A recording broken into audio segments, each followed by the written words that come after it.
Hi and welcome back to the channel. Thank you so much for clicking into this video. So in this video, I am going to teach you how to fix iPhone stuck on home would like to send you your critical alerts.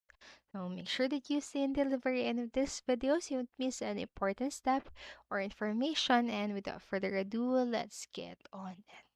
So the first fix that you can do is to reboot your iPhone. So the moment you get the iPhone stuck on home critical alerts message on your iPhone screen, it won't go easily away or it won't go away easily as the screen is frozen. So you may try to close the app, but all in vain as the screen is responsive. So rebooting your iPhone can work in this situation by closing all the processes and services.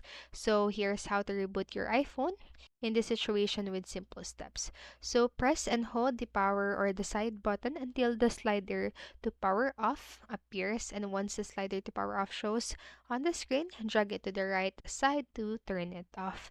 And just let your device shut down properly and then press and hold the power button to turn it on.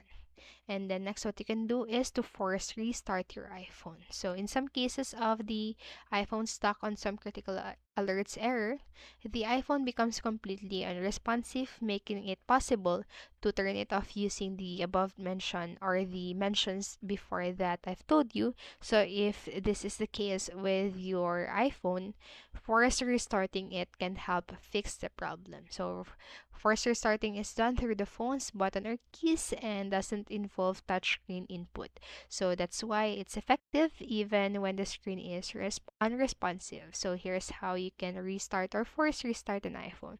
So quickly press the volume up and down buttons one by one, and after that immediately press and hold the power or the side button until you see the Apple logo on the screen. And that's how you can force restart on your iPhone. And next, what you can do is to reset HomeKit configuration from other iOS device.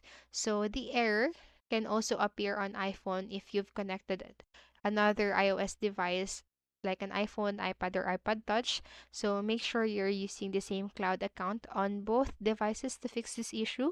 And further, you can reset HomeKit configuration from your iOS device to fix this error permanently. So here are the instructions on how you can do that. So first, go to the Home app and then tap the Home icon and navigate to the Home settings and tap onto the Remove Home, and then just follow the on-screen instructions to confirm the operation. And so that's it for this video, and I hope this helped you. And if it did, please make sure to like, subscribe, and hit notification bell button so you won't miss a video. Thank you so much for watching and have a great day. Bye bye.